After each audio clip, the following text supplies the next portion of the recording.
So get ready for Mayfair 2023, Sunday, May 7, 1 p.m. to 6 p.m. at the Carson Civic Center. When buying or selling your home, call Leo Bato. He has years of experience in real estate, showing honesty and integrity in every transaction.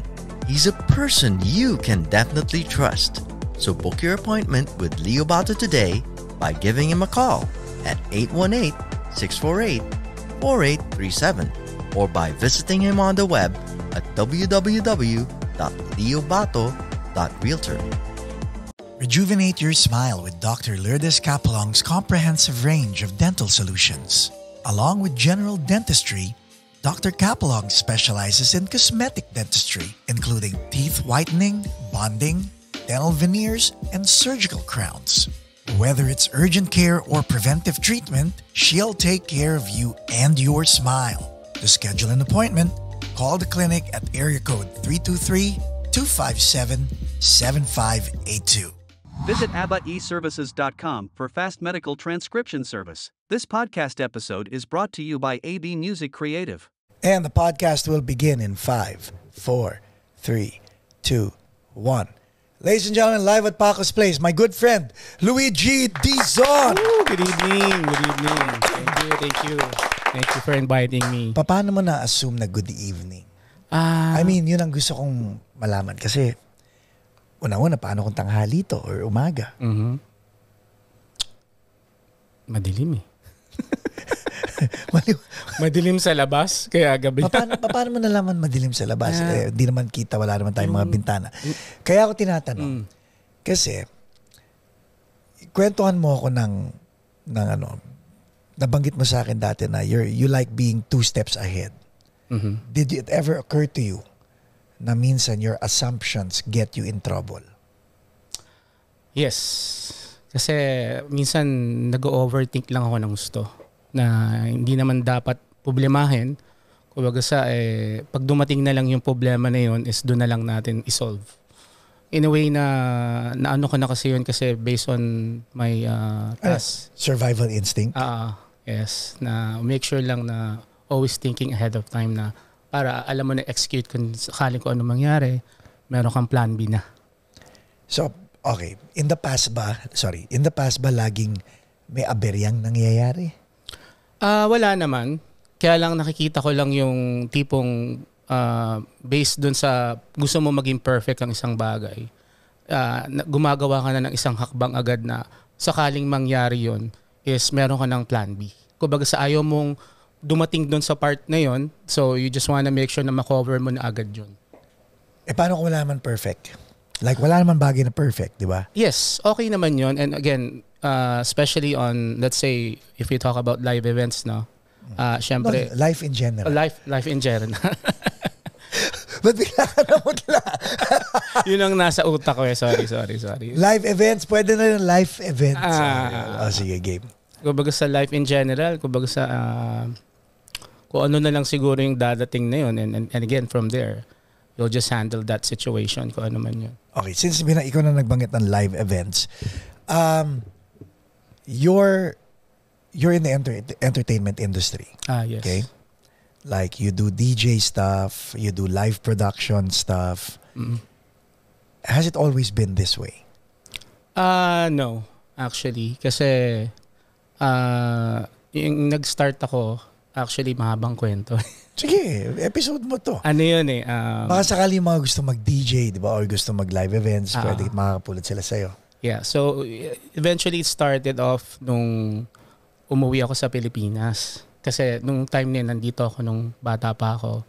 And then eventually, yung mother ko kasi nandito. And then my father was in the Philippines. So during those times, I was jumping back here, back in the Philippines. And then one time nung umuwi ako sa Pilipinas, yung father ko ngayon, sabi doon sa isang friend niya na, his name is actually Darwin Abad. Shout out. Shout out. Kay Darwin, no? So, sabi nung daddy ko doon kay Darwin, yung anak ko andito lang sa bahay palagi. Baka naman isama-sama mo dyan sa labas, no? Kasi galing siya dun sa States. Dito walang kaibigan, tahimik lang, nagkukulong lang dito sa bahay pa. Hindi ka marunong mag-Tagalog ng mga panahon. Marunong naman. Kasi doon naman ako pinanganak sa Pilipinas. Tapos? Tapos from there, nangyari, na-meet ko ngayon yung person na yun. Si Darwin. Si Darwin. Si Darwin Abad. And then, tawagin natin si Dar. Yeah. Si Dar. So basically what he does is actually a DJ. Okay. Sa Pilipinas. So nangyari ngayon nun, one time na nag-meet kami sa party, na nangyari ngayon is, sabi ng daddy ko nga, isama mo to. Kasi para makalabas-labas naman. So from there, it started na, sige. And during those times, 13 years old pa lang ako eh. Bata pa ako noon. Magpo-40, no? Si Dar? Darwin, matanda siya sa akin ng ilang taon. Kumbaga sa minor pa talaga ako. Shout out, Darwin! Minor pa ako noon. Okay. So nangyari ngayon, from there, sinama ako ni Darwin. Sabi niya, G, gusto mo sama ka sa akin para makita mo yung ginagawa ko, makalabas-labas ka. Just to get out. Yeah. Kasi ma-expose ako doon. Sabi ko, sige, sama ako. So sama ako sa kanya, no? Ando na yun. Siyempre, buhay mobile DJ sa Pilipinas. Yes. So basically, nangyayari ngayon doon, sabi, sama ka lang, tigaligpit ng wire, buhat ng speaker, hanggang, manood ka lang, tingnan mo lang kung anong ginagawa namin. Hanggang eventually, sama ako, and the next thing is, kumbaga sinusweldohan na. Uy, siyempre, bata pa tayo, excited. Pero nung umuwi ka sa Pilipinas, bakasyon ba yun or pinag-stay ka ron? Actually, masamang bata kasi ako dati. Okay, so isa ka sa parang ikaw yung mga tinatapon sa Pilipinas. Medyo pasaway. Oo, okay. Nag-bounce kasi ako dito from there to the Philippines. So anyway, going back doon, from there, yun nga, na ako ng sweldo. Kumbaga kumita ako. Yeah. 20 pesos o 50 pesos, no? Then from there, syempre naging parang hobby ko na rin. Sabi, si Darwin actually helped me a lot on magbuo ng system. Sa Philippines? So basically what happened, sige G, may konting pera, bili ka na ito. Bili ka na itong speaker, bili ka na itong mixer. Saan ka naka-base nito? This was in Manila. Okay. Sa St. Andrews Field. San Andres Bukid. Okay. So from there, si Darwin, tiga Cavite. So talagang pinupuntahan niya ako doon. Tinuturuan niya ako, tinulungan niya ako magbuo ng system. And then from there, yung mga barkada ko kasi, mga supporting friends ko around me, kumbaga natuwa na rin. Sige G, tuloy mo yan, we got your back. Right. Supportahan ka natin, magtotropa tayo, tulungan tayo. No? So nangyari ngayon doon is yung bumili ng equipment. I wasn't really thinking na ipupursue ko yun. Kasi parang, kumbaga sa kabataan natin, 14, 15 years old, katuwaan lang. Pero nakakahanap ka ng mga gigs, mga mobile gigs? Nung later ngayon, kasi nangyari is yung mga kaibigan ko, minsan, birthday ni ganito. May speaker si Luigi, may gamit. Sige, libre. Set up dun, no? And eventually, nagsimula na yon is yung may bisita dun. Uy, baka pwede naman kayong i-rent. Kasi birthday ng namin. Siyempre kami naman, magkano ba? Ay, teka, wala kaming idea eh. Sige, ganito na lang kung ano man. No? Then from there, nagsimula na yon. And then after that, we did another party. May tao na namang natatuwa. Nasabi na, uy, kukunin namin kayo sa party. And eventually, ang nangyari na lang is, kumbaga every time we do a mobile DJ, malagi may nag-i-inquire. Until doon na nag-invest na ako ng more equipment, bumili na ako ng mga extra gamit. And then, yun naman. Mami mo, pinapadalang ka ng pera? During that time, yes, actually. So, nagagamit mo yun pambili ng gamit? Yun, isa na rin yun. Medyo spoiled ako nung bata ako eh. And then, lang din yun, naputol lang din yun kasi I had to go back here ulit. Kasi medyo pasaway nga ako.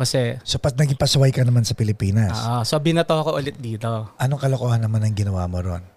Wala lang. Makulit lang ako ng bata kasi kung saan ako napunta mag-aral. Okay. So, basically, hindi nagkasundo doon ng daddy ko. Medyo nagkagulo-gulo. Then, so, na-kick out ka? Yun. Madaling salita. Madami akong school. Ilang taon ka nung bumalik ka rito?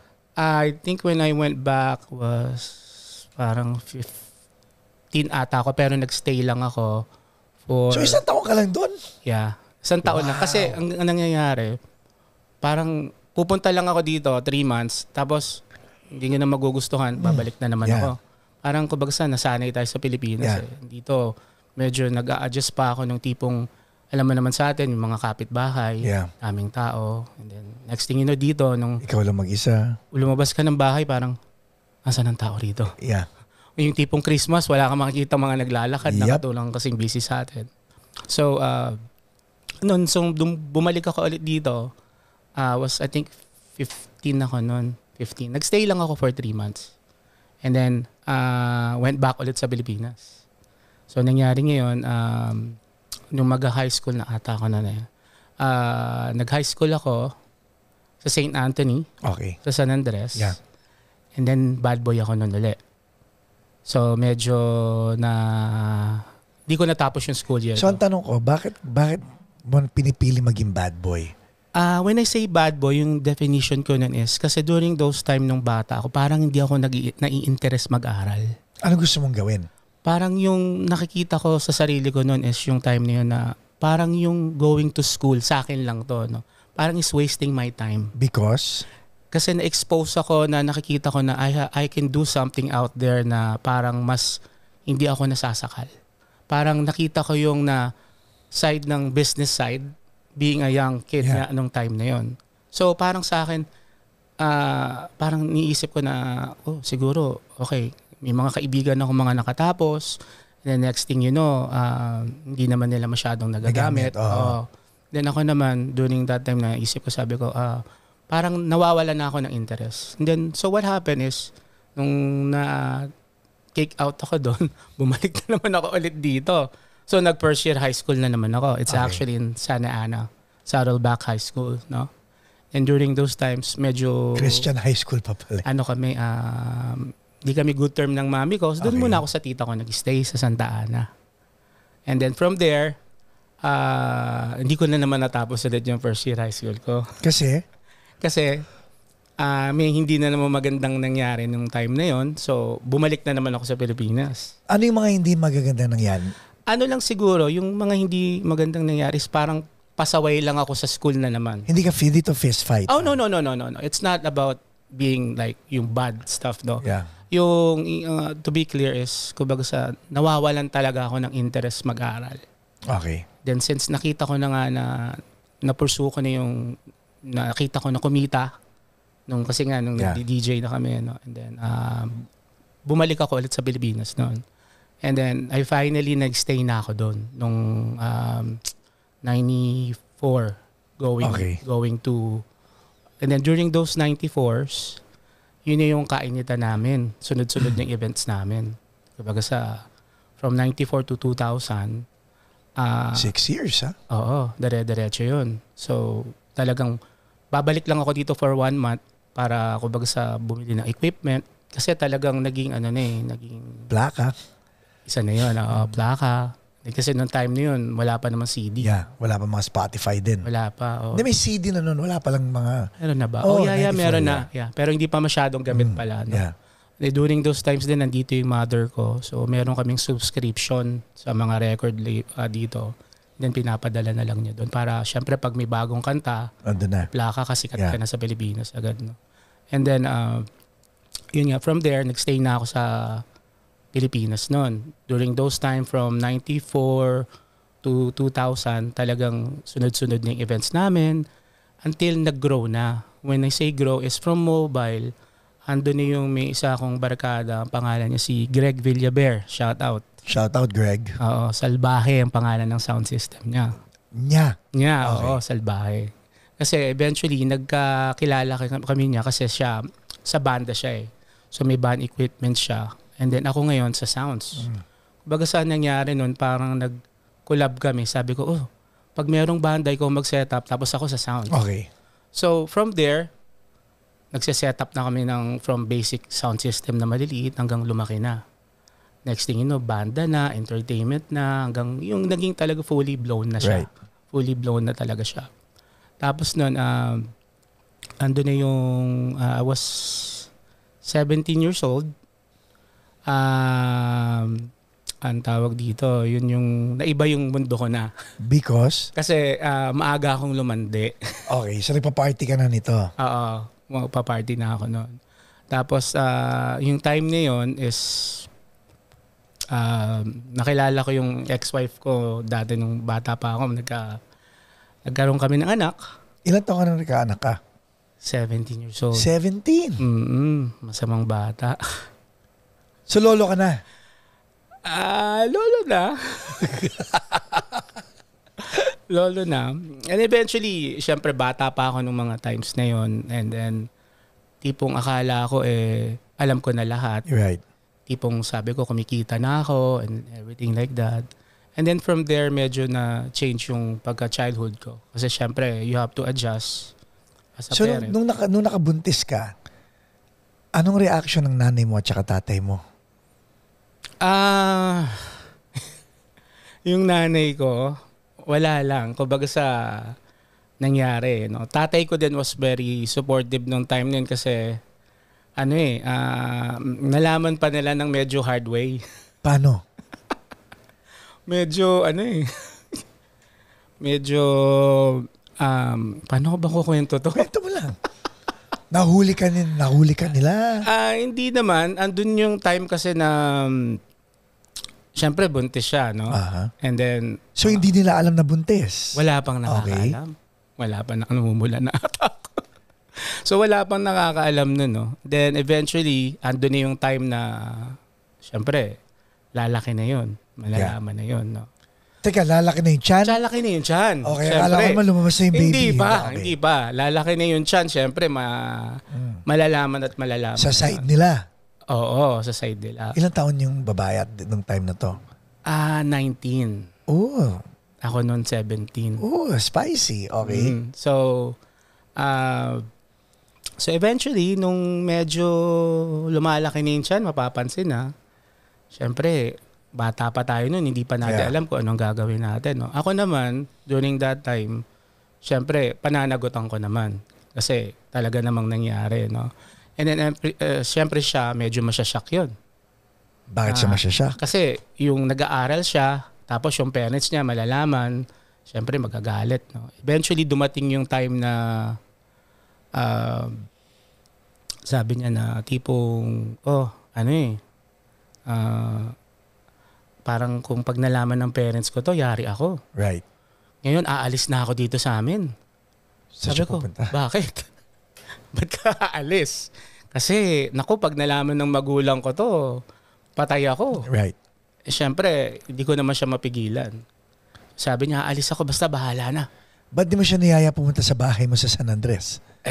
Ayaw din niya . Kasi alam na... Ayaw niya o ayaw mo? Hindi. Ayaw niya. Nag-offer ka? Hindi rin. Hindi ako nag-offer kasi ayaw niyang malaman ng mga parents. Kumbaga alam ko na automatically na... Sumafety ka . Lagay niyo sa comment ha. Sumafety to . Safety ba? So, eventually... Kasi di ba parang parang halimbawa, ayaw mong magpakain ng pizza ang kinakain mo. Pag dumating ako, at sabi ko, pizza! Ayoko ng pizza . Halimbawa, sinabi ko na yun. Ayoko ng pizza . Kung gusto mo ubusin yung pizza, hindi mo na ialok sa akin. Mm-hmm. Tama. So, eventually, yun na nga. Nawawala to. Hindi. Doon tayo sa, kasi naiintriga ako. Gusto niya umalis, 17 ka. Kaya ko ina-emphasize. Para makita nyo guys, ang pag-iisip ng 17. Because there are 17-year-old kids who think they're mature enough. Yes. Diba? They think they're mature enough to do this. Yes. Diba? Pero pag nagkaipitan na, ayan na yung aalis ako. Yun na. Kung sa edad natin, ang banat dun is, sige, umalis ka, dito ka. Diba? Kasi kaya natin panindigan. Yeah. Pero ikaw, nung sinabi niyang, aalis ako, ang sinabi mo, take care. No. Hindi naman. Hindi naman take care. So sabi niya, ano mo na sinabi? Ang bitaw kasi niya, sabi niya, kung hindi ka sasama sa akin, ako na mag-isa. So sabi ko, saan naman tayo pupunta? Di syempre, ayaw niya sa amin. Talaga nagtanong ka pa, ha? Hindi mo lang sinabing, halika, sasama ayaw mo. nga niya sa amin at saka sa kanila kasi she just wants to parang... Pero, ba't di mo sinabi, tara, kita mo? Okay lang, hindi ko na mababalik . So ngayon... Hindi kaya lang kita nga ginigisa para at least nakikita nila. Yes, diba? Okay. yes. So ngayon, di nangyari ngayon... so umalis siya? Umalis kami. sumama ka. So, yeah. So, nangyari ngayon. Paano kanya nahatak sumama? Umalis na siya, nag-impake na siya. Oh. So, ako naman. Wala kang popoy. Sama na ako dito. So, ngayon, di nangyari ngayon. Siyempre, sasamahan ko. Diba? Of course. So, sumama ako ngayon. Sabi ko, saan tayo? This episode is brought to you by Leo Bato and Associates, ang realtor na patok. O, dito muna tayo sa kaibigan ko. Doon kami. So, sabi ko, okay. Hanggang isang linggo na. Hanggang during those times na nawala kami. Kumbaga supportive naman ako eh. Sabi ko, pananagutan ko naman in everything, no? And then, you actually did, di ba? I did. I did. And then, what happened is, anong nangyari nun is, behind that scenes, hindi ko alam. Kasi hindi ako tumatawag sa bahay. So, ang tatay ko naman, sanay naman na wala ka? Gala ako. Oo. Diyan lang yun. Uuwi lang yun kung kailan. Either alam nila kasama ko yung mga barkada ko o kung nasan man. Nakila Darwin, natutulog. No, Darwin. So si Darwin alam lahat ng kalokohan mo na ganito? Oo. Siyang mentor ko sa lahat ng bagay. Siyang nagko-coach sa akin pagpasaway ako. Okay, tapos? So ngayon, behind the scenes pala, hindi ko alam na nagkakagulo na. So yung sa side ng babae, yung mga kamag-anak nagpunta na sa bahay namin. Nagwawala na. Labas niyo yung anak ko, yung ganyan-ganyan. No? Minor pa yun. Nako, maraming pera yun, ganyan-ganyan. No? So, yun ang kwento sa akin ng tatay ko. Tatay ko naman, galit na galit. Nandun yung mga barkada. Asan ba si Luigi? Ilabas nyo na, sabihin nyo na sa akin kung nasaan. Siyempre, hindi naman alam ng barkada ko. Yeah. So, ngayon yung natawa na lang ako kasi tatay ko may pagkakomedyante din eh. Sabi niya, ilang taon na ba yung anak nyo? 19 na yun. Minor pa yun. Yung anak ko 17 years old lang eh. Paano naging minor, di ba? So, during those times talagang hinalugog yung bahay namin. Kasi wala talaga namang alam yung father ko. Yeah. Then, ang nangyari ngayon is eventually, naubos na yung pera namin. Okay. At nakakaya na sa kaibigan. Yes. So, eventually, nag-reach out na ako sa tatay ko. So, yun yung kumbaga sa pinaka-difficult part na nung kabataan ko. And during those times, kasi nga, kaya medyo gulo-gulo din yung school ko kasi talagang ayoko na mag-aral. Kumbaga parang nawawalan na ako ng gana since parang palipat-lipat ako. And then, from there, no, nag-reach out na ako sa daddy ko. Sabi ko pa, asan ka? Naku, punta dito yung ganyan. Sabi ko, naku, patay ako dito. Hindi pa nila alam na buntis? Hindi din alam ng tatay ko. So eventually, sinabi ko na, sabi niya, okay, ayusin natin to, umuwi ka rito sa bahay, at pumunta tayo sa kanila at ayusin natin. So eventually, ang nangyari ngayon is, umuwi na ako sa amin, and then from there, punantahan namin yung mga parents niya, and then from there, yun nga, nag-usap-usap na. So namanhikan ka, ganun? Parang ganun na. Ano reaction ng daddy mo nung nalaman niyang buntis? Well, sa tatay ko, nagulat lang siya. Sabi niya, na-shock actually ako kasi akala ko magagalit. Sabi niya, G, pagdating sa ganyan, kausapin mo lang ako. Nandito naman ako. Yeah. Hindi naman ako magagalit. Naiintindihan ko naman yung mga bagay-bagay. So, pabagasan, na-shock ako dun. Na-expect ko, baka, hindi naman nang Google Pay tatay ko, pero papagalitan ako. Diba? Kasi, syempre, bata pa ako, 17 years old. Eh. Hindi ko alam kung ano yung nangyari sa ginawa kong kaloko. So, hindi mo talaga alam? May alam ko. I mean, kumbaga dumiretso na dun eh. Di ba? talagang feeling mo talaga para ka ng Jack and Poy ha. Anyway. So, and then from there, nagpunta na kami sa kanila and then of course, we settled everything until dumating na yung anak ko, si Joshua. He's actually 26 na ngayon. Shout out, Joshua. Joshua, yeah. And then from there, nung time na yon is kailangan ko na naman ulit bumalik dito. Okay. Kasi during those times... Pero nagpakasal ka sa una, hindi? Actually, yes. Okay. We got married and then nangyari ngayon nun since nag-busy na naman ako doon, nagdi-DJ na naman yun. During those times din, kasi yung lola ko nasa Pilipinas. So, minsan hinahatid ko siya dito. Right.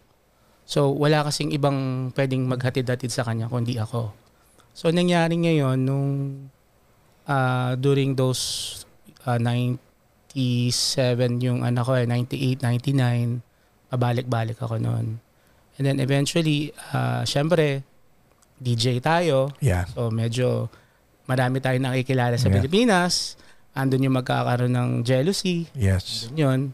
And one time na hinatid ko yung lola ko dito nung 2000. Kasi para make sure lang na okay pa yung lola ko. No? So hinatid ko dito. So I stayed here. So sabi ko, hindi muna ako siguro uuwi. Bakit? Kasi gusto ko sanang makabili pa ng maraming gamit, equipment sa sounds. Okay. Sabi ko, mag-stay muna ako dito. Siguro para magtrabaho. So ang ginawa ko nun, nagtrabaho ko sa Fry's Electronics Oh, noong sarap. 2000. Sa Burbank? Sa Fountain Valley. Pareho tayo. Fountain Valley. Nagtrabaho ka doon, ha? Oh, yes. Ako, nagtrabaho 2000. ako doon sa Fry's Electronics sa Fountain Valley 2003. Oh, wow. Yes. Wow. Saan department ka? Nagsimula ako actually sa cashier. Ako rin. Yung paddle natin. Yeah. Di ba? As green light. Yep. And then eventually na-promote ako sa loss prevention. Oh, okay. Kasi sabi nila medyo masyado akong meticuloso at matinik. So in-promote nila ako doon. And then from there, during nung nandun ako nung time na yun, syempre, trabaho. Iniisip ko sandali lang ako. Right. Sabi ko, babalik ako ulit. Hanggang eventually, parang nag-adjust ako dito. And then, yung tipong habang nandito ako noon, kasi ang nangyayari, yung mga clientels ko sa Pilipinas, kumbaga sa nagdi-disappear Hindi na ako makontakt. During those times, kasi globe cellphone natin, pag nawala yun, wala na. Wala na. So sabi ko, nako, 1 taon na akong nawala. Baka pagbalik ko sa Pilipinas, wala na yung mga clients ko, no? So nangyari yun, sabi ko, siguro, magstay pa ako more dito. Nagtrabaho naman ako sa Guitar Center sa Fountain Valley. Okay. Sabi Which ko, is malapit lang din. Oo, isang lang. Sabi ko, nako. Sa may Brookhurst. Yes. Sasabi ko, makakaano ako ng Euclid actually. Euclid. Okay. Makakakilala ako ng mga tao and then eventually mga discounts. Yeah. So nagtrabaho ako dun sa Pro Audio department noon. During those time, sales person lang ako. Then I stayed there for 1 year. Ngayon, during those times, kasi very techy person din ako Habang, Pero yung pamilya mo sa Pilipinas, malabo na yun. No. We're still communication. Nagpapadala ka pa rin ng pera? Oo, nagpapadala ako ng pera noon. Of course, yung anak ko, sinusuportahan ko. And then, somewhere along the fine line na yun, na nandito ako, andun yung nagkakaroon kami ng long distance relationship. Right.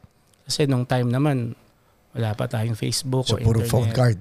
Oo, phone card. Tawag sa Pilipinas. And then next thing you know, parang naano na ako dito sa Amerika. Kumbaga parang okay Pag bumalik ako dun sa Pilipinas, papakapagod ako. No? Yeah.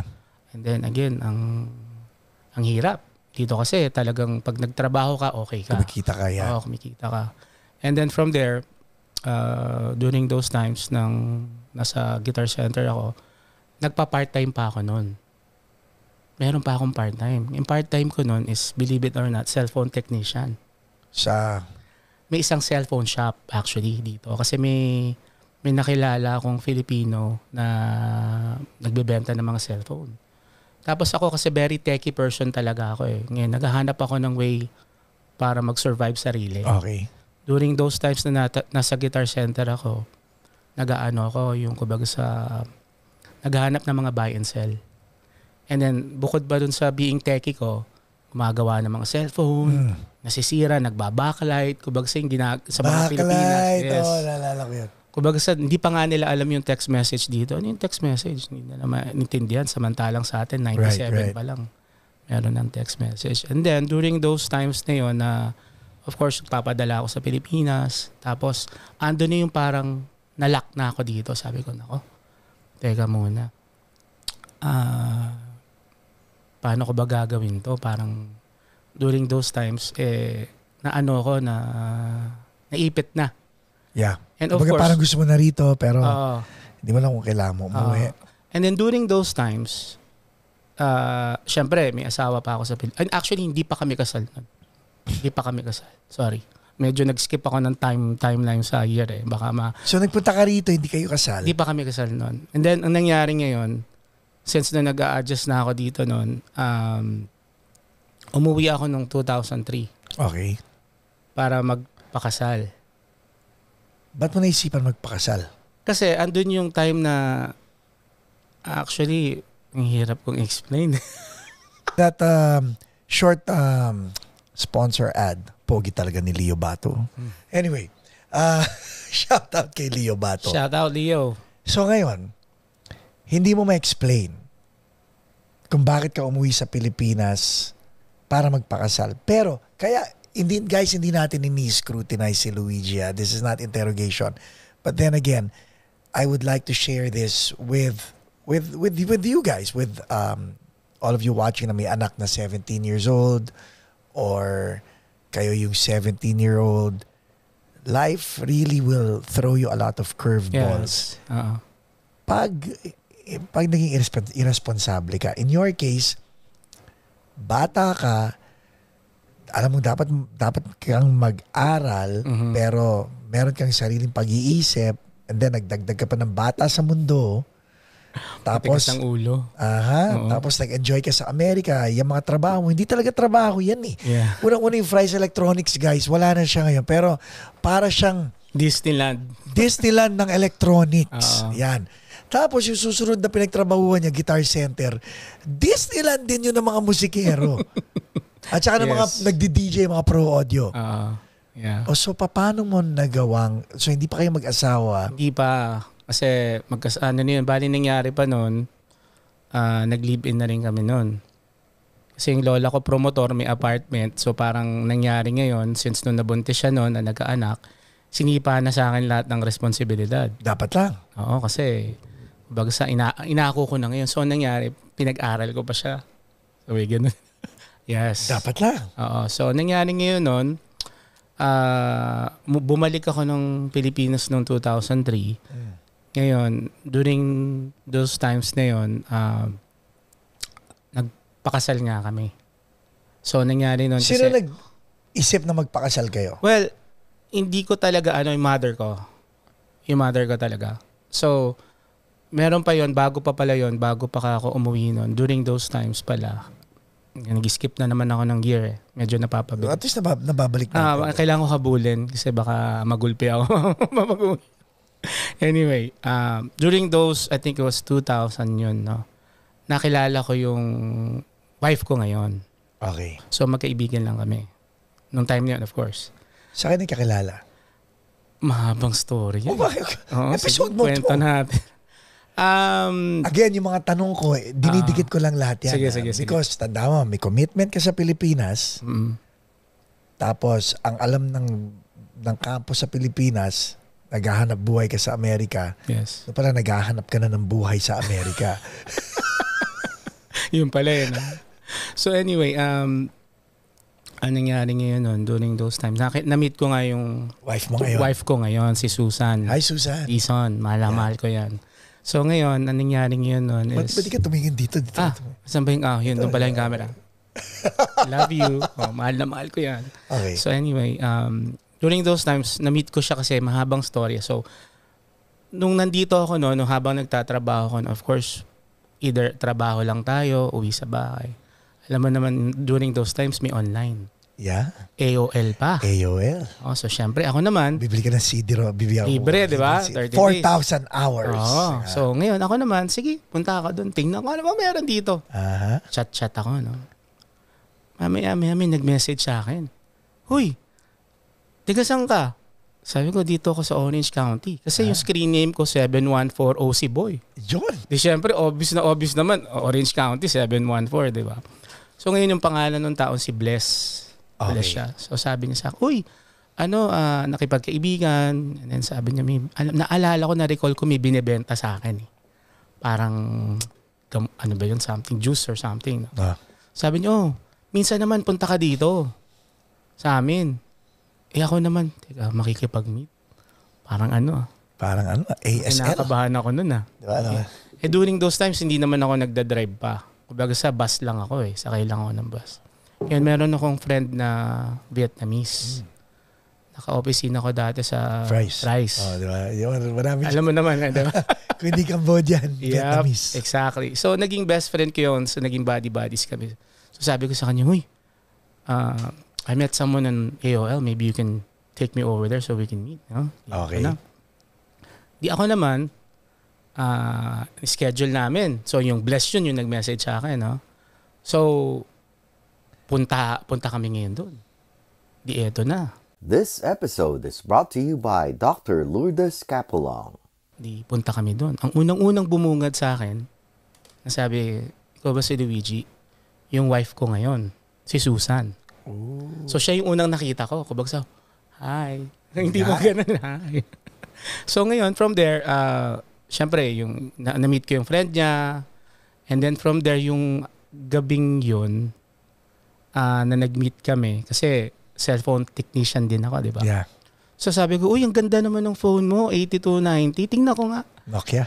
Kahit nakapikit ako, kaya kong iligay sa Japanese yun. Kasi memorize ko yun. Yung pang, down, menu, down. Diba? So ako naman, ang ganda naman ng phone. Pagbalik sa kanya, ano nangyari dito sa phone ko? Bakit ginako? Problema na yan. Hindi na magagawa. So eventually, kinulit ko. No? And then from there. So ang nilalandi mo yung kaibigan ni Susan? No. Oh. Si Bless nga yung kumontak sa akin eh. Yun talaga yung kaibigan niya. Best friend niya yun. So nangyari is nandun lang siya nung time na yun, nung iminit ko yung Bless. Siya yung bumungad sa akin doon. And then from there, si Susan kasi, parang ako makulit. Okay. Pag sinabi ko makulit, very jolly. Yeah. Very jolly person. Very talkative. Yeah. So nung nagkasalubungan pa lang kami, parang nagpompyangan na kami ng... Nag-click. Talagang click. Click na kami agad, automatically. Nagkasundo na kami agad. So, di syempre, nung na-meet ko na siya doon, kwentuhan na. Kumbaga wala rin ako mas talagang kaibigan dito eh. Kumbaga yun lang yung unang mga talagang na-meet ko in person. No? So, from there, pagkatapos namin doon, di umuwi na ako. Nag-usap pa kami sa telepono. Kumbaga kwentuhan. Hanggang nag-end up pa yun, may pasok kasi ako kinabukasan eh. I think it was a Sunday ata yun, no? After nun, nag-usap pa kami sa phone. Kwentuhan. As in, kwentuhan. Kumbaga nasabi ako na may kausap, kwentuhan kami, no? And then hanggang inabot na ng siguro 5:00 ng umaga. May pasok ka pa? Oo. Sabi ko, hanggang 7 na ata. Yung tipong yung phone mo nagbabaga na. Yeah. Sabi ko, grabe tagal na usapan to Hindi pa natapos yun. Kulang pa yung pag-uusap. So, ang nangyayari ngayon, nag-call in sick ako. Nax! Hindi na lang ako papasok. Tapos ngayon, ang nangyayari ngayon, nag-call in sick din siya. So, from there, talagang yung at first sight na nag-usap kami, talagang nag-click. Yeah. And then, pero ang nakakatuwa rito at nakakapagtaka, nag-click na kayo, umuwi ka pa sa Pilipinas para magpakasal. Yes. Kaya nga, i-explain ko yun. Okay, i-explain ko yun. Okay. Idol. Okay. Okay. Bata pa ako nun. Okay. Hindi pa stable ang isip ko na. So eventually, anong nangyari ngayon nun, hindi pa kami kontento na nag-uusap hanggang 7:00 ng umaga. So nag-call in sick ako. Tapos nun, anong nangyari nun, hindi ko na ma-recall pero anong nangyari, nag-end up, tara punta tayo ng California Adventure. Puyat na kayo. Puyat na, wala pang tulog. First date. Hindi naman date kasi magkaibigan pa kami. Hindi naman kami, di ba, kakamit lang noon. Pero kayong dalawa lang. Kaming dalawa lang. Kumbaga so, ibig sabihin, ang lalaki at babae, pag nagpunta sa California Adventure ng magkaibigan lang, hindi date ang tawag doon. Hindi pa naman. Kasi pwede namang nag-i-enjoy lang. Wala lang akong ibang kasama. Wala siya ibang kasama. Okay. So eventually, yung natapos na yung gabing yon, then magkaibigan. Eventually, kailangan ko na rin syempreng sneak in yung meron akong anak sa Pilipinas. Hindi pa kami mag-asawa noon. Again, hindi pa kami mag-asawa. So nandun na yung part na dumating na yung 2003. Alam mo, nanonood si Susan, di ba? Ay, may nakakanood ba na ito? Okay. So, dumating na yung 2003. Paano mo sinabi kay Susan na may anak ka?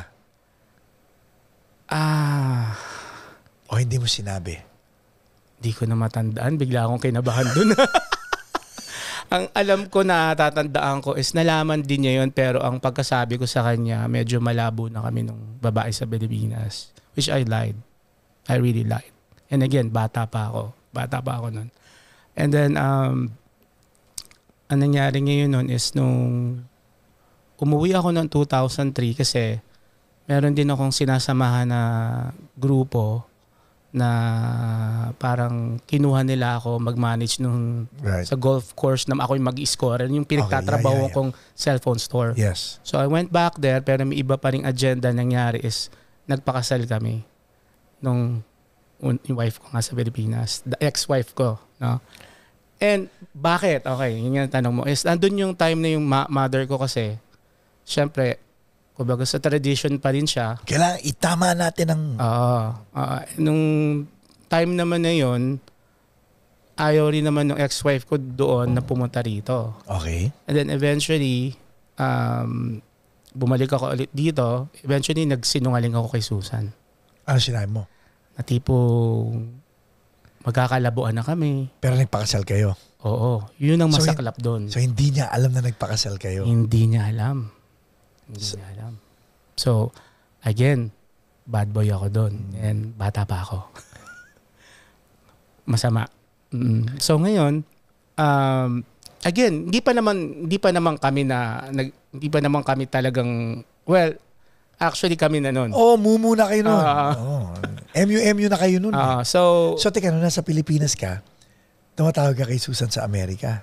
O nagchat-chat kayo? Actually, si Susan ang tumatawag sa akin eh. Habang nandun ka sa apartment nyo? Minsan, syempre mangyayari yun. So, grabe, pinagpapawisan ako. so ngayon, andun yung tumatawag siya. Nung time na yon, naalala ko pala, nag-jump na naman ako ng ano eh. Sige lang, ibabalik kita. Andun yung magkasama kami. Nagsama kami. Dito? So, dito. Habang kasama mo din yung ex-wife mo doon? Yes.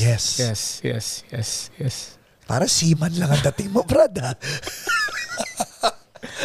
So, kada port of entry, may family. Nahihirapan kasi akong i-construct ulit dahil maluluto ako nito, gulpi ako nito. So anyway, during those times nga na mali talaga yung ginawa ko. Yun, aminado ka doon? Aminado ako. Talagang mali yun, kasalanan ko. Nahihingi mo na ng tawad yun, ha? Oh, yes. So ito, kwento lang to, ha? Kwento na lang to. Tatumbling ako, dito pa tayo maghihingi ng tawad. Hindi. Na kwento na to lahat. And then from there, andun yung tumatawag sa akin si Susan. Kasi ang mali ko doon, sinabi ko sa kanya na parang nagkakaalabuan na kami. Okay, time out. Ayusin natin yung kwento. So, dito kayong dalawa ni Susan, magka-live-in kayo. Oo. At the same time, may asawa ka sa Pilipinas at may anak.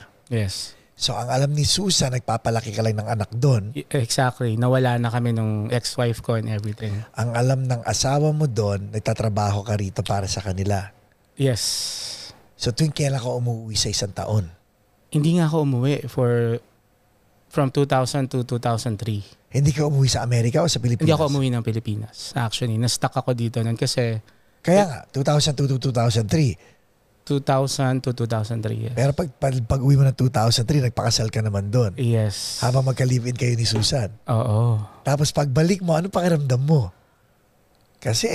malungkot. Kasi nagsusnowball na yung kasinungalingan.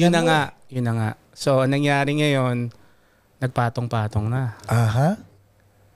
Tapos... So, ano yung word na patong-patong, syempre pag alis mo nun sa Pilipinas, ang ina-expect ng ex-wife mo, para siyang asawa ng OFW, di ba, na yes, na kari-kari pa yan si Joshua, tapos alis ka sa kaya ng plano, ganyan. Ikaw naman, pagbalik mo rito, tuwa naman si Susan dahil parang ang tagal mong nawala sa taon. No, 4 months. 4 months. Pagbalik mo, parang... Well, pagbalik ko, nalaman na niya lahat. Ha? Eventually, hindi naman niya nalaman agad. Pero anong nangyari kasi, nakita niya ata sa cellphone ko kasi dalawa yung cellphone ko ata nung time na yun. Hindi ko matandaan eh. Parang ganun ata. Okay. So nakita niya yun doon sa cellphone ko ngayon. So, kumbaga and then nag-research pa siya, nalaman niya pang nagpakasal ako. Eventually nun, umalis siya. Nagkahiwalay kami. Okay. At hindi kayo kasal? Ni Susan, hindi. Hindi, okay. Eventually, hindi. And then, anong nangyari nun, pumunta siya sa mami niya sa East Coast. So, she stayed muna doon. Kasi nga, syempre, napakasama nung ginawa kong yon. And parang nagpakalayo-layo na lang muna siya. So, eventually... So, after how many months bago ka na booking? Hindi ko na masyadong matandaan. Okay. Pero, somewhere agad nalaman niya. Kasi matinik si Susan eh. Ikaw ba pag nabubuking ka, umaamin ka, hindi? Nung dati, hindi. Kasi bata pa ako eh. Pero wala naman ako, good boy naman ako ngayon. Okay, good boy naman ako ngayon. Ngayon, nung nangyari ngayon yun na nasa East Coast na siya, no? Ako ngayon ang naiwan dito sa bahay namin. Ngayon, syempre nagkakagulo-gulo na yung ex-wife ko sa Pilipinas. And then... So nalaman na rin niya may ka-live-in ka? Oo. Kasi ganito nangyari. Sinabi ni Susan, sige, hindi ko na matandaan kung sino sa dalawa. Nag-3-way kaming 3. Diba? Long distance, ako tsaka siya. So parang nagkaroon ng lutuan doon kung sino talagang... Alam mo, ibang 3-way sa threesome, di ba? Oo, 3-way. Pag sinabing 3-way, alam mong yari ka na doon, di ba? So, hindi ko na alam kung anong gagawin ko. Naipit na ako, which is, ang nangyari ngayon, nag-3-way kami. Then eventually, nagkausap-usap na. Hindi ka pa rin umamin?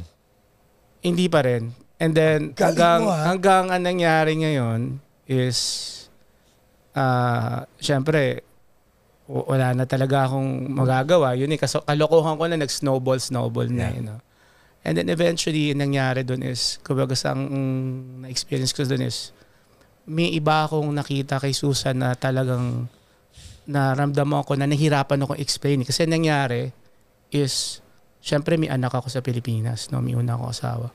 Ngayon, may nakita ako sa kanya na in a way na, kumbaga ang masama ako doon, na-compare ko.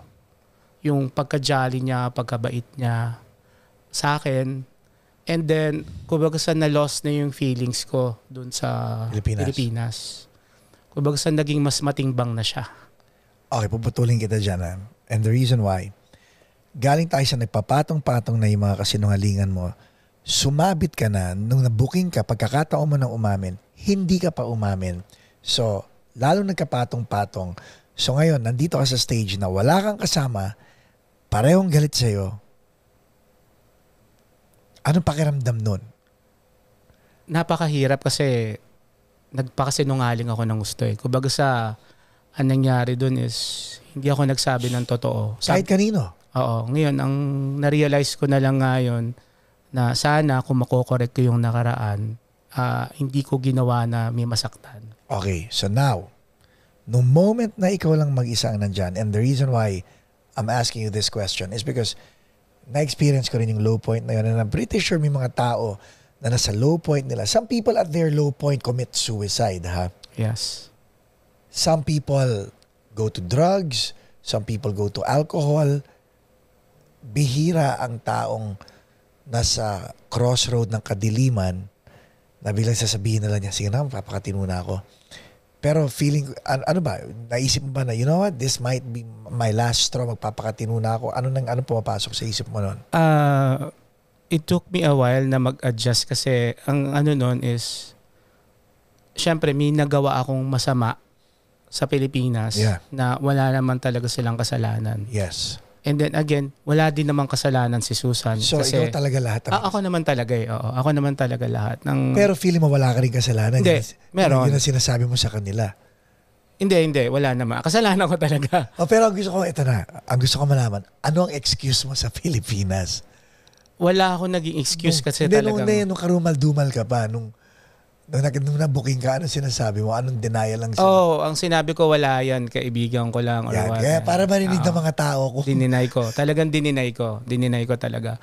And then, hanggang nandun yung nahirapan ako na mahal ko na si Susan. Mahal ko na siya. Kaya lang, nagigilty ako na may ginawa akong masamaan na may naiwanan ako sa Pilipinas. Pero mahal ko si Susan. Ngayon, so nagtatalo ka ron, nasa gitna ka. Oo, nasa gitna. Sabi ko, shoot, paano ko ba gagawin to? And then eventually, may mga naririnig ako mga kwento sa Pilipinas na yung asawa mo doon, ganyan na to, ganyan, nagpapadala ka, ganyan. So parang sabi ko, nagpadala ka? Kasi may anak nga ako. Hindi, nagpadala ka sa kwento. Well, yun. And eventually, kinonfront ko din naman siya, umamin siya. Buti pa siya. Oo, umamin. Buti pa siya umamin. I know. So, from there, since nagkagulo-gulo na nga, hindi nangyari ngayon, parang talagang na-realize ko na during those times, hindi nakikita ni Susan na mahal ko talaga siya. Right. Kasi, ang nakikita niya doon, niloko ko siya. Yeah, of course. And of course, niloko ko rin sa Pilipinas. Of course. Pero, mahirap. So, ngayon, alam mo na kung bakit loko-loko ang tawag sa'yo dahil loko doon, loko dito, yun. loko. Yun. Ikaw yun. So, ngayon, ang nangyari ngayon nun is eventually, nandun na yung feelings ko sa kanya nun. And then, talagang na-miss ko siya nung nawala. Mas matimbang. Paano ka nag-apologize kay Susan? Paano ba yun? Okay, actually, pinuntahan ko siya sa East Coast. Okay. Pumunta ako doon. Ngayon, nalaman niya na nga yung lahat na yun. And then, nag-apologize ako. And then, ayaw niya na talaga. Okay. Kumbaga sabi ko, nako, so wala na talaga. Hanggang anong nangyari nun is, of course, pinilit ko na lang siya uli na sinabi ko na siya naman talaga. And then, ever since there na 2003, hindi na ako umuwi ng Pilipinas. Kasi alam kong magkakaroon siya ng parang in a way na iisipin niya baka pag bumalik na traumatic yun eh. Yeah. Oo, kasi kasalanan ko nga yun. And eventually, nung bumalik siya dito, ando na rin yung syempre, of course, yung kumbaga may kasalanan akong ginawa eh. Yes. So, kailangan makarecover ako doon. No? It took me a while na mabalik yung trust niya uli. Very sensitive siya doon. And then, from there, nung bumalik na siya dito ulit, nagsama na kami ulit. And then from there, nagkaanak na kami. Nung nagkaanak ka, ilang taon na yung anak? Ilang taon na si Joshua? Teka. So, 26 siya ngayon eh. And then 16 na yung panganay ko dito. Medyo mahina ako sa math. So 10 years. Yeah. Tama ba? Oo. 10 ba? And then I have 3 boys dito kay Susan, sa wife ko. Ayan.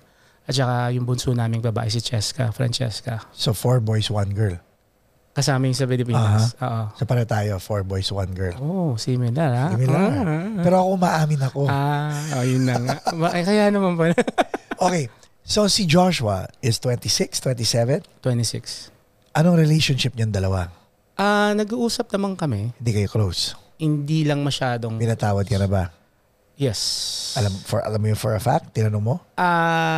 O ina-assume mo? No, nag-uusap kami sa Facebook. Okay. Kasi messenger. Paano mo nalaman na hindi robot yung kausap mo at yung anak mo talaga kausap mo? Kasi pinapadala niya ako ng picture ng apo ko.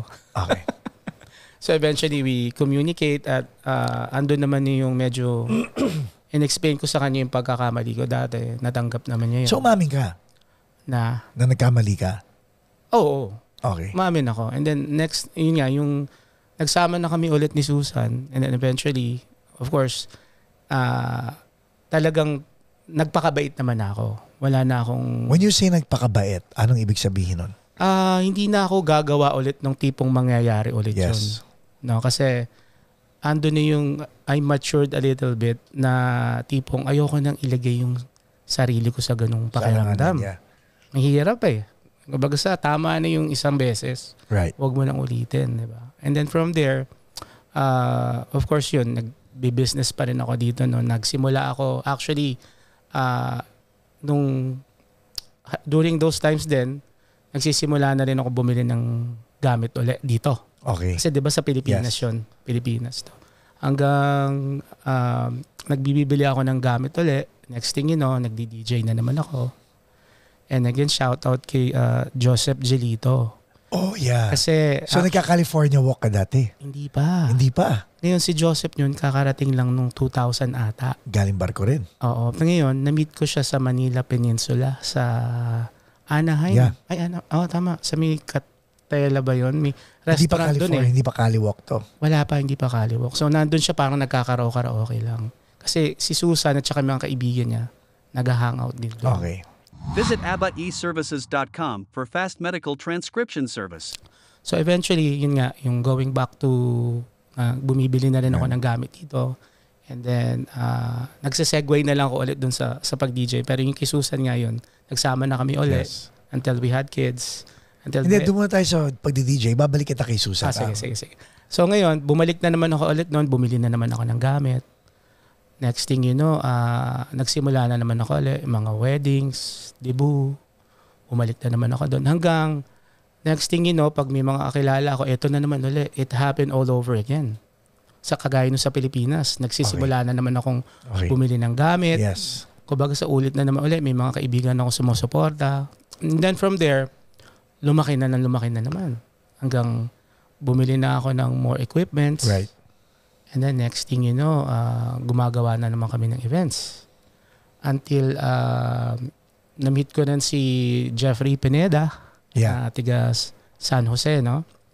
Until dumating na yung time na yun, kumbaga we were investing more equipment, hanggang lumaki na yung mga gigs namin. And then naging passion na. Kumbaga ako, passion ko na talaga. Right. Na talagang babalikan ko to, gagawin ko to. Then from there, yun na yung naging pinaka-business ko dito. I stayed with that sa entertainment side, provide ng mga equipments, and as much as possible to help artists din. Correct. And then, so eventually, yun na nga. Pero general building contractor ka rin? Yes, actually. Saan ang galing yun? Yung like, gumagawa rin po siya ng mga bahay, mga extension, mga ganon. Pero tinigil mo. Pero paano nagsimula yun? Nagsimula yun actually sa tatay ko eh. Okay. Kasi nagtatrabaho siya nag-install siya ng mga flooring, tapos nag-renovate na.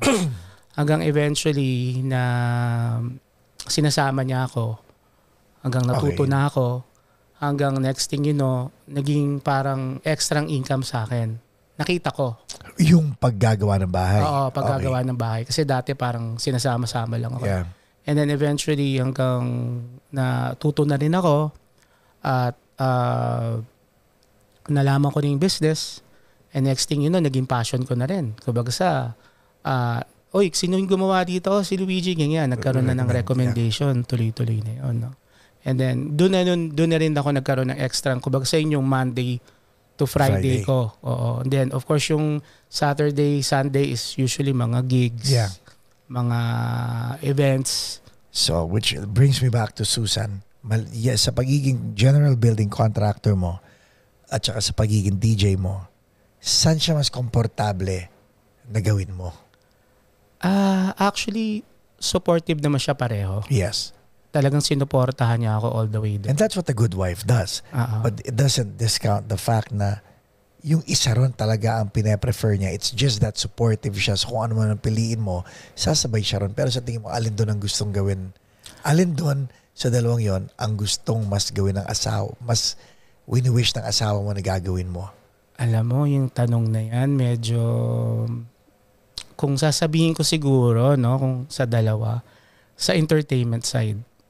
Kasi sa construction side, may ibang stress level kami na in a way of physically. Yeah. Ako kasi, minsan hands-on ako palagi. So, yung likod mo, yung kinikwento mo. Likod ko nga, medyo nahirapan na akong kumilos. Ngayon, sa entertainment side, hands-on din naman. Yeah. Kaya lang, meron din naman ako mga ano. Kaya lang, ang extrang kagandahan lang nun is we get to meet different artists. Right. Kumbaga yun lang yung advantage nun. So kung tatanungin mo ko siguro kung ako mag-ano, dun siguro sa side niya. Pero she's very supportive on my boat dun sa construction at saka sa DJ side, right. Event side. Yeah. Okay. Simula ano naging kayo ni Susan? Which was what? 2003? 2000. Year 2000. So 23 years. 22 years na kayo. Tama. 22 years. 22. Mm. Nung nawala ka for 1 year, right?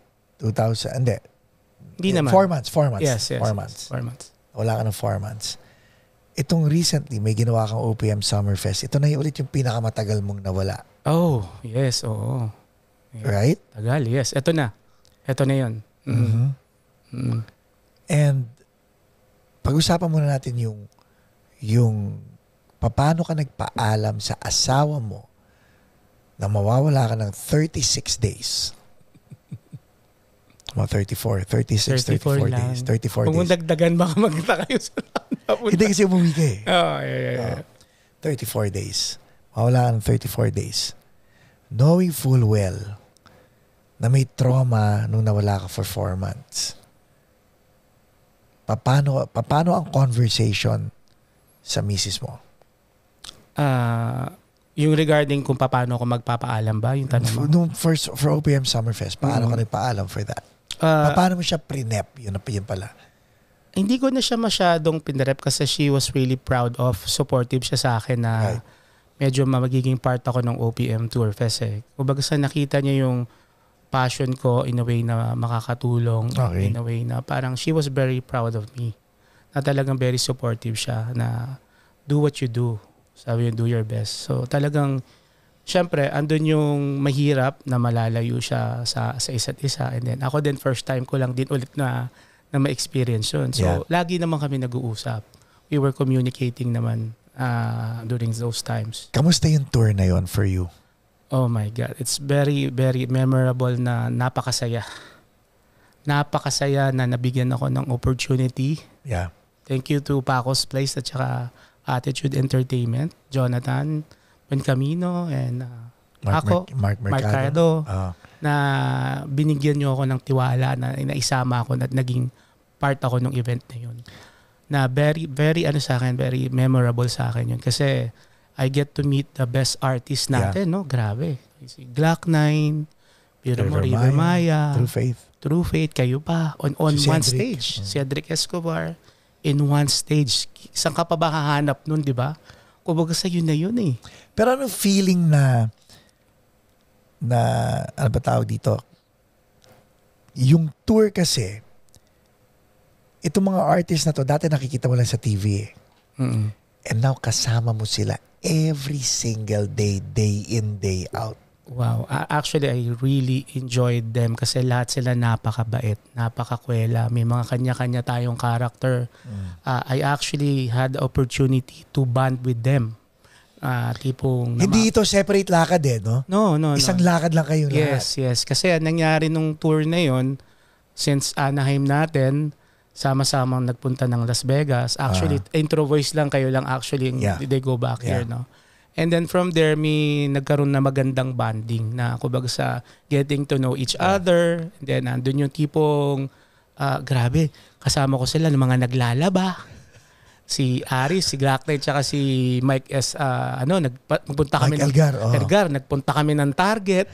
So isipin mo nga yung tipong, kasama ko itong mga to, nasa Target kami. May mga selfie po kami nun. Kumbaga sa magandang experience na mga idol mo lang sila, nakikita mo, biro mo, kasama mo. I'm very humbled na naging part ako. So tao rin sila? Siyempre. Na talented? Yes. Na napakabait? Napakabait. Talented lahat. Napakasaya. At talagang yung pagsasama ng grupong yun, lahat was really mind-blowing. Kasi lalo na, nasa likod ako eh. Front of house ako palagi. Lahat ng reaction ng tao. Nakikita mo? Talagang nakikita mong tuwan-tuwa sila ng mga nagwawala. Yes. Yung mga grabe sa likod eh. Magtatamblingan na lahat eh. Na talagang feel nila lalo na yung mga transitions. And then, yung the way you executed nga na the program was very unique. Hindi siya yung typical na tipong kakanta tong banda, then to susununin, that's it. Kumbaga sa very unpredictable eh. Right. Papasok si Cedric Escobar na parang pangbalasa, then tugtugang True Faith, then next thing you know. Pangbalasa, yes, and then pang-neutralize si Glock 9, biglang parang mag-iiba bigla, then babalik naman ng True Faith, then River Maya. Kumbaga sa mash-up eh. So itong mash-up na concert na sinasabi mo, this is your biggest concert, no? Yes, actually. First time ko lang talagang makasama ng ganun. So I had to adjust to. Kasi usually local lang naman talaga ako dito eh. Hindi talaga ako talagang sumasama sa mga tours. So it was my first time of doing that. Kaya nga I was really humbled na naging part ako nun at na-experience ko yung napakagandang nakakaiyak. Naiiyak ako pag naalala ko yun. Kasi andun yung samahan namin eh. Yeah. From going to, I remember coming here na yung weather. Then we went to Vegas, 125 degrees. Mainit, oh. Tapos the following day pa ng Vegas namin is we have to go to Florida.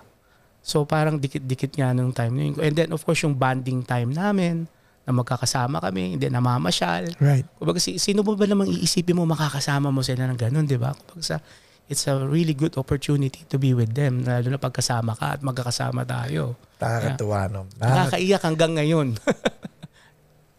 Would you, if you had to do it again, which hopefully we do it again, what would you change and what would you... Siguro I'm gonna be regarding on, let's say, change, siguro sarili ko in the way of communication.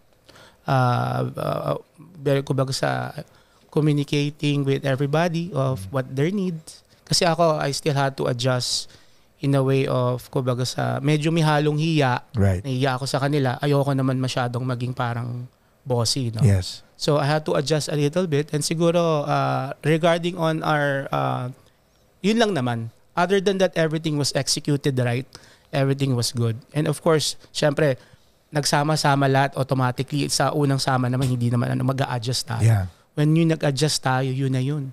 Nagkiklik na, maandar na bilang tumakbo. Kumbaga sa, wow, grabe. Yung tipong, minsan napapatulala na lang ako sa likod kasi yun yung show eh. Kumbaga sa, wow, eto pala yun, my God, I'm part of this. Would you go back to being a general building contractor or would you want to be successful dito sa entertainment industry? I actually tinigil ko na nga yung sa construction side eh. Kasi medyo tumatanda na tayo. At saka yung stress level, hindi ko na kayang i-balance. Kasi anong stress level doon? Pag sinabi kong stress kasi abonado ka. Yung you have to give up one eh. Hindi mo pwedeng pursue pareho. Kasi nandun yung pag gumagawa ka ng events, there's a lot of preparation behind it. Yung pag-prep. Tsaka execution ng mind thinking mo, lalo na yung malalaki. Ngayon, kung nagko-construction ako during that time, minsan may mga critical na moments na kailangan nandun ako. Yeah. Then may mga pinoproblema akong iba. Yung mga pag-sign ng paper sa munisipyo. Yung inspection, yung mga ganito, stress sa ganyan, walang ganito, hindi dumating order. The next thing, hindi ko na bibigay yung focus na kailangan ko. Yes. So I decided, sabi ko, ito recently lang na i-stop ko na yun. Okay. Yung general building construction career mo, that was forced to you by your relatives, di ba? Yeah. Kumbaga parang mo sinabing mag-nurse ka kasi may stability ang pagiging general building contractor in a way. Yung pagbuo mo ng Luigi AV audio video, yun passion project yun eh. Yes. Right? Dati ang crossroad mo, ex-wife at si Susan. Nung time na yun, hindi mo maamin sa sarili mo kung ano yung totoo at nagkagulo-gulo yung lahat ng diskarte mo sa buhay. Yes. A few weeks ago, a month and a half ago, nagkaroon ka na naman ng ganon. Yung general building construction business mo that's generating money or yung Luigi AV business mo that's also generating money but you're passionate about. Same thing, di ba? Ito yung Susan mo eh. You were passionate about Susan pero meron ka nitong isa na kailangan mong fulfill. Yeah. So nung umabot ka sa crossroad na yon a few weeks ago, were you honest with yourself or niloloko mo na naman ang sarili mo? Alam mo, maganda yung tanong mong yan. Kasi andun din yung tinanong ko rin yung sarili ko eh. Sabi ko, titigil ko ba talaga to? Or hindi? Kasi may mga clients pa rin ako na tinatawagan ako eh. Na tipong na alam nila nandito lang ako. Ngayon, talagang medyo kinakat ba ko na talaga siya. Kasi ando na yung kung magfo-focus ako sa isang bagay, I want to make sure na ma-execute ko ng tama yun, na walang ibang gugulo sa isip ko, na mabigay ko lahat ng dapat kong gawin dun sa isang business ko. No? And then again, pwede naman nating sabihing i-multitask ko. Kaya lang, personally lang ako, I just don't wanna put stress on me anymore. Kasi medyo may karamdaman na rin ako at yung likod ko, leeg ko. So, kumbaga sa ako na rin nag-decide na i-let go ko na yon. Kasi happy naman ako dito sa events. And I wanna make sure na talagang hindi yung 80% lang yung nabibigay ko. We have to make sure 110%. Correct. I wanna put all my time doon. So, ang sagot doon is Luigi AV. Ang pinili mo. Yes. So, okay. Sa mga anak mo naman, yung 3 bunsong lalaki. 3 bunso Kasi si Joshua tapos 3 sunod, di ba? Paano kung si Shane na lang pag-usapan natin. Yung panganay ko dito, yes, 16, yeah. Dad, ayoko na mag-aaral. Okay. Ano sasabihin mo? Tatanungin ko muna siya kung bakit. Kasi gusto ko magtrabaho sa 7-Eleven o kaya sa Wendy's. Gusto ko magtrabaho na lang ako. Okay.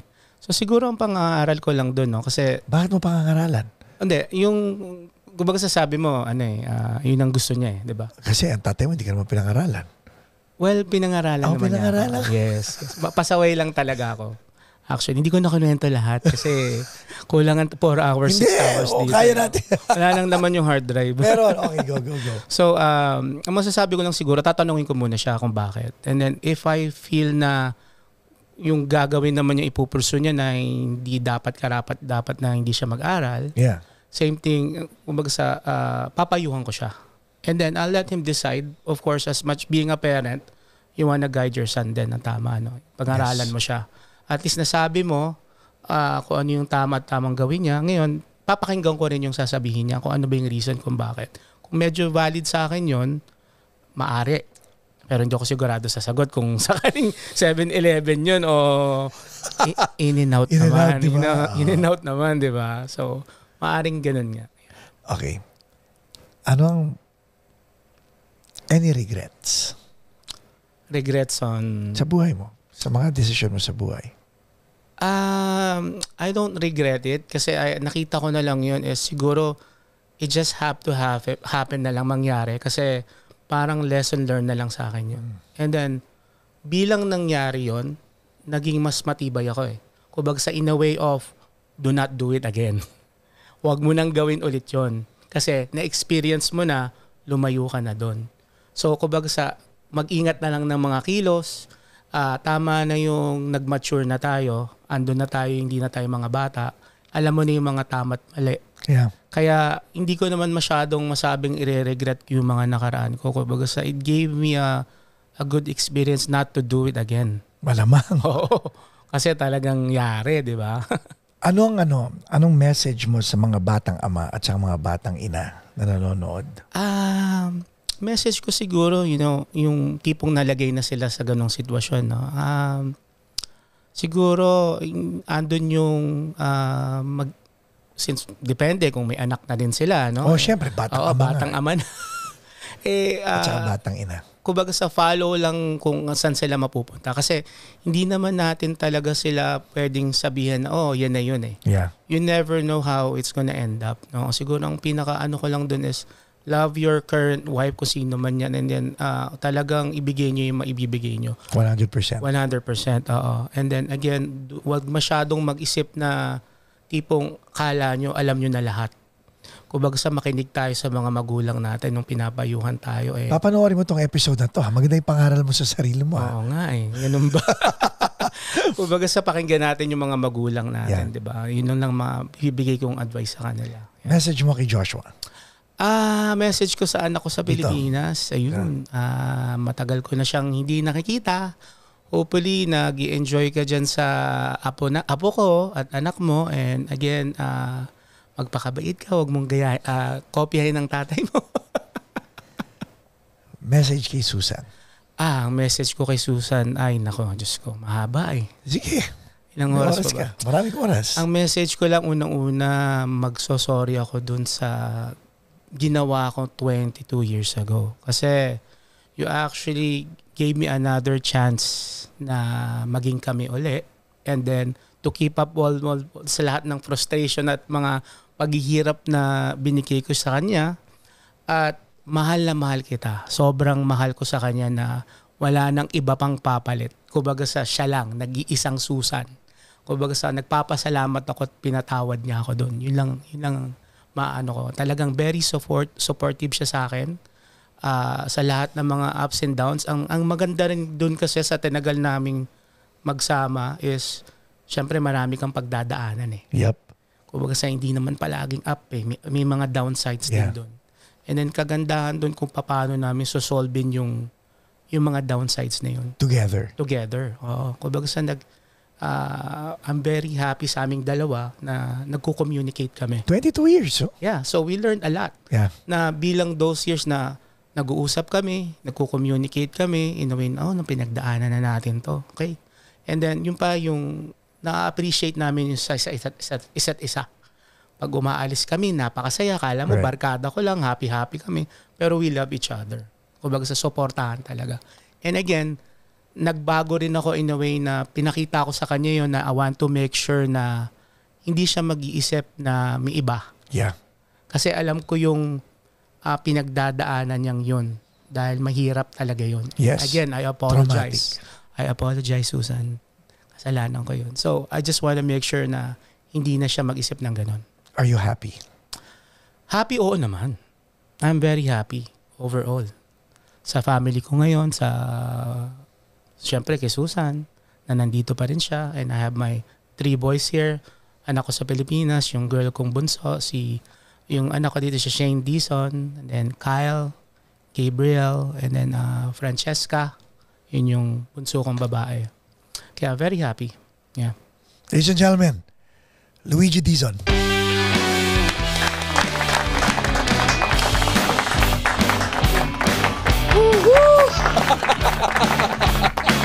Ayos. Nairaos niya. Thank you. Don't forget to like, subscribe, and follow Luigi also on Facebook. And just support the channel, share this episode with friends. Sa lahat ng mga batang ama, batang ina, there is hope.